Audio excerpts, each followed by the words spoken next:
For anyone who isn't already aware, why don't you start off by telling me a little bit about the story for the film? It's a psychological sexual thriller called Silent Hours, which is a naval phrase that for the night period on a warship between pipe down and call the hands when the ship runs silent.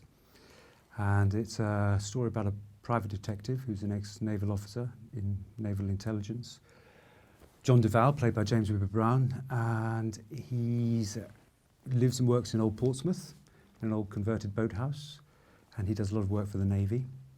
And it's about various cases of his. What inspired you to write the film? I wanted to write a whodunit. I wanted to be an intense psychological thriller that really did play in the mind and the mind of the audiences. And I grew up loving the films of Bogart and Bacall, those sorts of noir thrillers.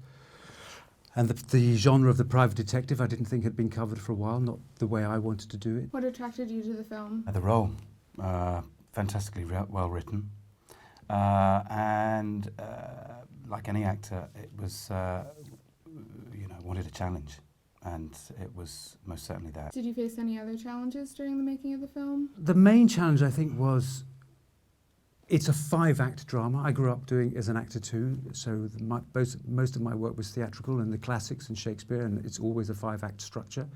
Most movies are what you called a 3-act structure, but Silent Hours was always a 5-act structure, so it had those rhythms and that sort of timing. It was one of those stories where you never know. It is a whodunit, and you follow the entire story through James, or through John Duvall, but the character James plays. So everything has to be a dichotomy. What is he doing? Why is he doing it? Is it him? Isn't it him? And you have to be true to the situation all the time so that you don't cheat the audience, because it is one of those films where if you watch it the second time, you see everything in a different light. Why do you think British independent film is so important to the industry? There's hundreds and hundreds of filmmakers who can't all be doing the 10 movies that have got a big budget that are being made that year, or the studio films that are coming here to film, or the British films that have got large amounts of money. Therefore, the independent sector has to give people the chance to work and practice their craft. Why do you think festivals like Raindance are so important to the industry? Raindance obviously is in London, so from our point of view, our key route to market is probably here, whether it's a UK sales, UK distribution. So Raindance is a fantastic opportunity, and to premiere here in a film festival is very exciting.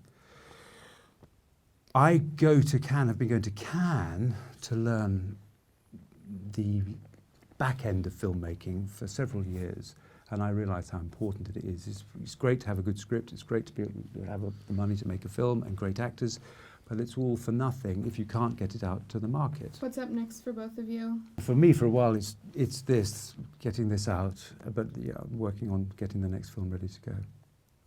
I've got a couple of films in the can that are waiting to come out, a movie called Writer's Retreat, another movie called The Black Prince. And as every other actor that's kind of out there on the circuit, continually going for meetings, meeting directors, producers, looking for the next project, really. And what do you hope the audience takes away from the movie when they leave? We're going to get to find that out on Sunday night, I think. Yeah. You know, that's the thrill for us to a certain extent is, you know, we've been watching this now for some months, going through the post-production process, seeing it evolve and really take shape. But we're now at the point where we can put it out there and see what the audience reaction is going to be.